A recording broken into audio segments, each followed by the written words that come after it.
Here's the beauty of this game. I just got top 2 pair on the flop, and I want to keep... Quinns, what do you think about a holiday in Vegas? In Vegas, you and me, gambling. Paul, have you heard the phrase, what happens in Vegas stays in Vegas? This is going to be hard for you, but look at this photo. Well, that's us. That's us in Vegas. You've been to Las Vegas, Paul. We used to live there. We had a house, a swimming pool, a son, Antonio. It was the American dream, but we dreamed too big. One day we wanted to move, and because Antonio happened in Vegas, he stayed in Vegas, along with our memories. I've been piecing all this together through emails and newspapers for the last 5 years. Damn you, Las Vegas. Damn you. But I still want to go. Yeah. I still want to go. Well, what if we set up our own Las Vegas right here in the flat? Can we do that? I think so. Roll For It is a crazy little game that simulates all the high rolling and bright lights of a Las Vegas casino. What you're going to do on your turn is you're going to take the dice belonging to you, you're going to roll for it, and then you're going to assign those dice to, you're going to wait for your turn, to cards, and then if you've rolled for it, then you can get some points. You build towards a thing, and then on your next turn you'll roll a few dice, and it's... Rubbish. No, it's good. Because it's rubbish. No, it's rubbish. Not, because rubbish. No, look, rubbish. It's tense. Yahtzee with cards, and the cards are like do a thing, and you do the thing. Well, you have to get into the. And you can play 2 games at once, which is like twice as much Yahtzee, which is like if you went to the doctor and they said, "We need to give you 2 sets of stitches," and you're like, "Well, I'm here, so I may as well have both of them." But you can I'd rather that I hadn't had the stitches in the first place. You can go for the easy cards or the hard cards, and then someone else might pip you to the pips and roll for it faster. You have to get into the mood. Why don't you have a complimentary Las Vegas cocktail? This is rubbish. This is a glass of orange with a pickle in. Yeah, we didn't have any olives. This is rubbish. This isn't Vegas. Why are you holding back on me? Where's the Vegas? This is Yahtzee and you. Look, doing this caravan on holiday with your mum. Channeling Vegas is dangerous, but if you want, we can go a little deeper. Yes. Now we're talking. Las Vegas is a crazy game that simulates the high rolling and the bright lights and the possibly illicit, but don't sue us if that's not the case, activities of the strip in Las Vegas. It's a game where all the players are competing to grab money out of casinos by rolling dice and then assigning those dice to a casino. And if you've got more of those dice in the casino than anyone else, you get the most money out of the casino. So you're rolling dice and putting them in a place, but you don't want to have the other players put more dice in the place. So, Quinns, is this rubbish? No, what? It's good. It's like, I might be rolling some dice, and you'll go, don't put your dice there, and then I will. Because we had fun playing this, right? This Yes. was fun, and this is... Yeah. Right. Thanks for the virgin screwdriver, by the way. Yeah, my partner in sin. We didn't really sin very much with it. It's nice. It was a filler game. Yeah. It's kind of like, some fun to pass the time, but then so it's like, it's a distraction, like getting your hand stuck in a cow. Well, I mean, I guess... If it's just a filler game, then we have to compare it to like other great filler games like Carcassonne or Settlers of... Hang on, are you holding out on me? Can we go full Vegas here? Well, there's something else, isn't there? You want to go full Vegas? Quinns, have you got the good stuff? Oh yeah, man. So we've got raspberry vodka right there, and then we got Lords of Vegas. You Hello. and I are going to get messed up.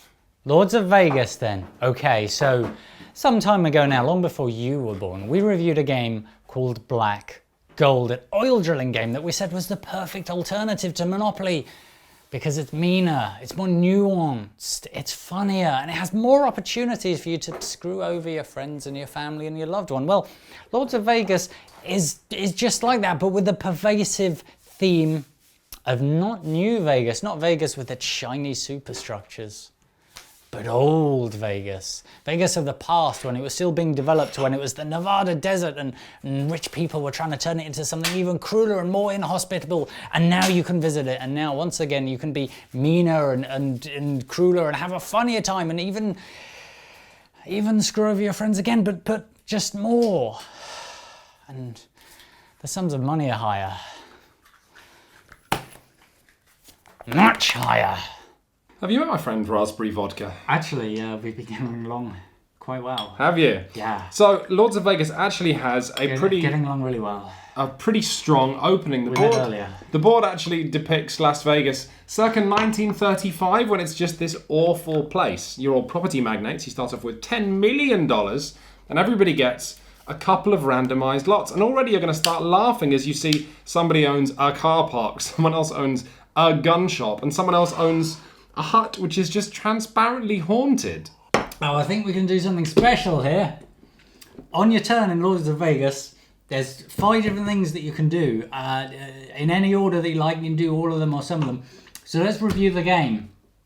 Let's review the game by doing all of those actions. That's a great idea, And Paul. we'll represent the game. It's Action 1. Build a casino and immediately regret it.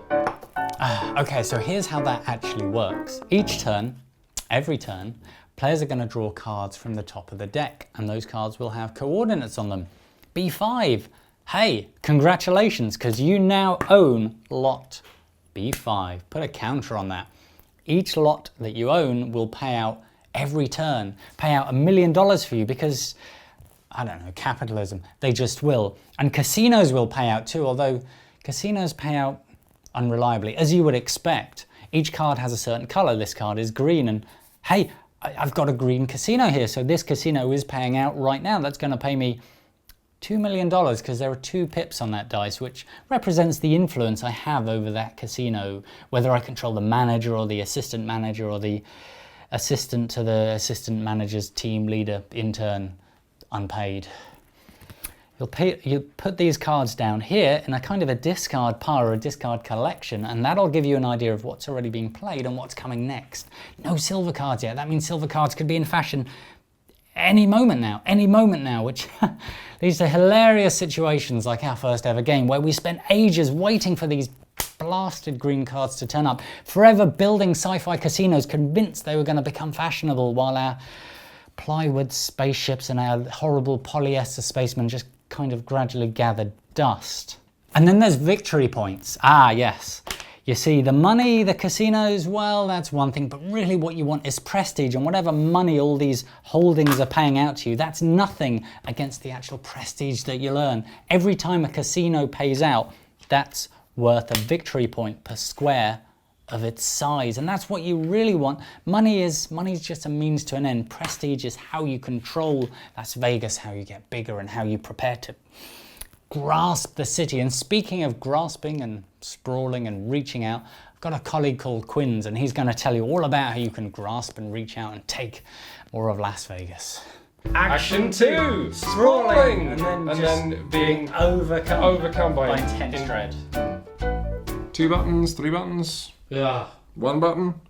So let's talk about the victory point track. You've got your 1-tile casinos, but it doesn't matter how many 1-tile casinos you've got, because if we look here, you can see that you get 1 victory point, 2, 3, and then, oh, you see this 2? That means you're going to need at least 2 victory points from a single source to jump over this. And that's awesome, because it means the higher up the victory point track you go, the harder you're going to have to work. You need 3 tiles from this point, and it leads to some fascinating photo finishes. That's great. So you're going to want to sprawl. And the way that works is once you've got your 1-tile casinos, you can pay double, even if you don't own the lot, to do the American thing and just buy it. Just buy it anyway, don't care, and create larger casinos in that way. Here's the problem though. If that grid reference comes up, you just got dicked, because it means someone else, rather than taking over the lot, because they can't, they just take over your casino. Thanks for playing. And that sucks. And leads us on to the meat of this game, the sirloin steak in this intoxicating revolving casino, because let's take this example, all right? The pips will all pay out whenever the Tivoli concepts, I'm reading that upside down, pays out. Blue will get 4 million and red will get 7 million, but only red, because it has the highest dice, the 6. will get the victory points. Only red will get the 3 victory points for this. You can take over other people's casinos in that way. You don't even have to build anything. You can just be a horrible shark, taking control of other people's huge, huge casinos. So, that sounds a bit intimidating, doesn't it? This very dangerous bantamweight strategy game. It actually leads to fantastic moments like this. Oh my god. If I sprawl one over, then I'll have a 6. I can take over Paul's casino! Okay, keep it cool, keep it cool.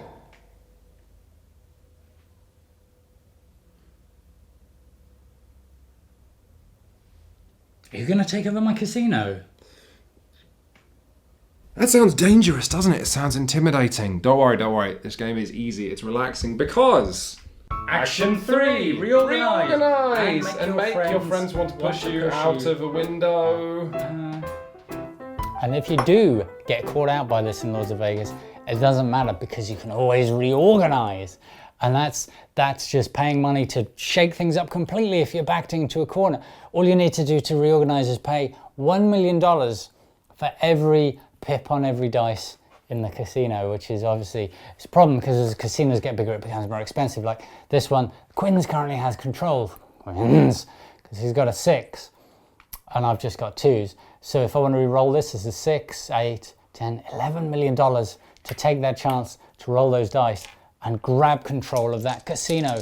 And it's a great mechanic. It's so clever because wherever you are, it allows you a chance to regain control, to grip things back from your opponents. But it also means that it creates these great moments of theatricality where everyone's around the table and they're cooing in awe at the dice and at what's going to happen next.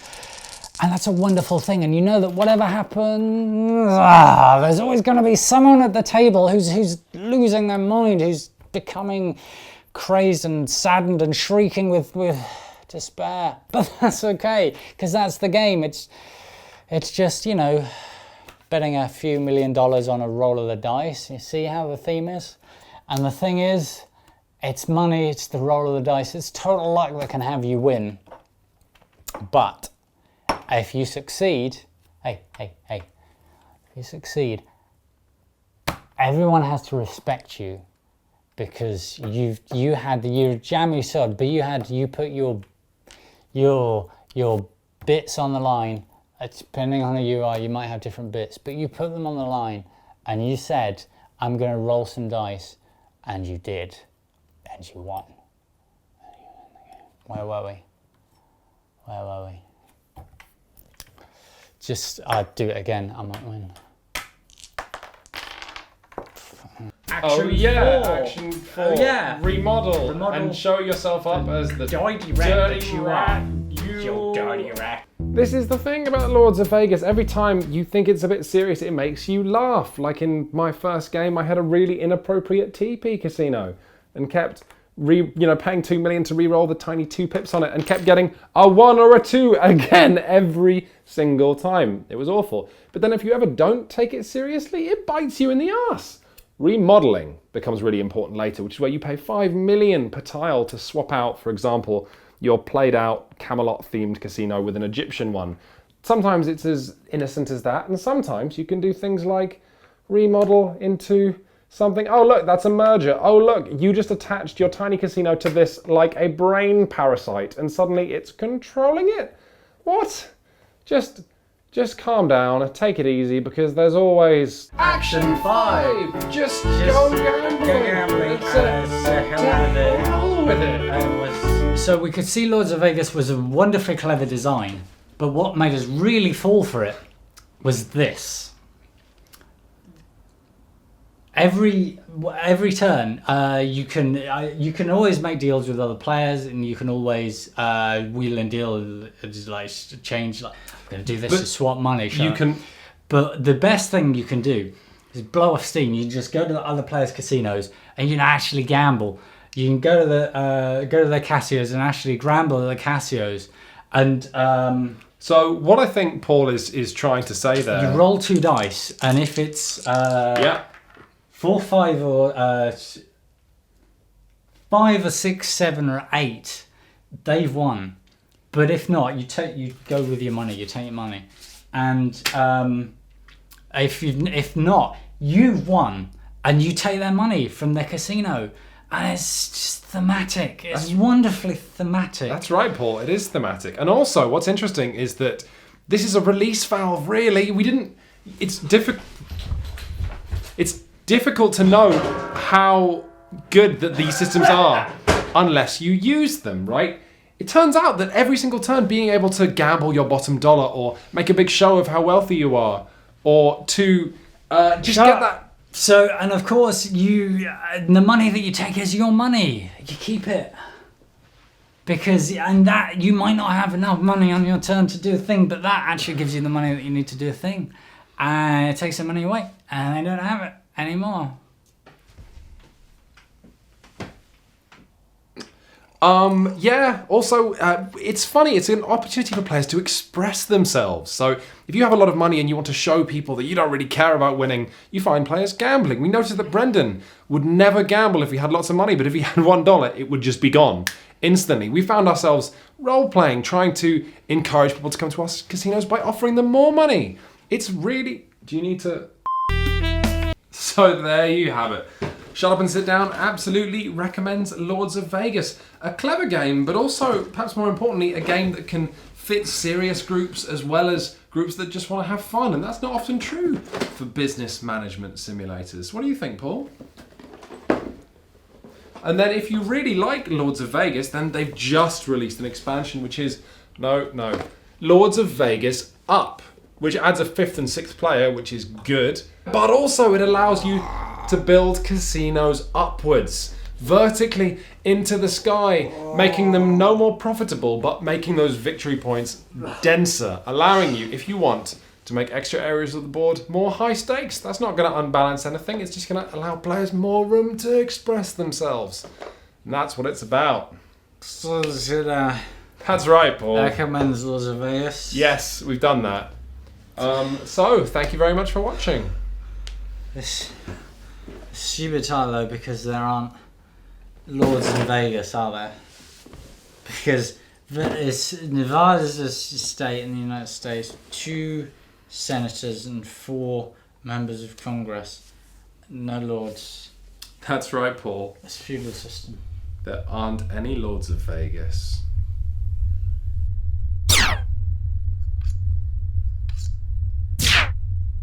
None at all.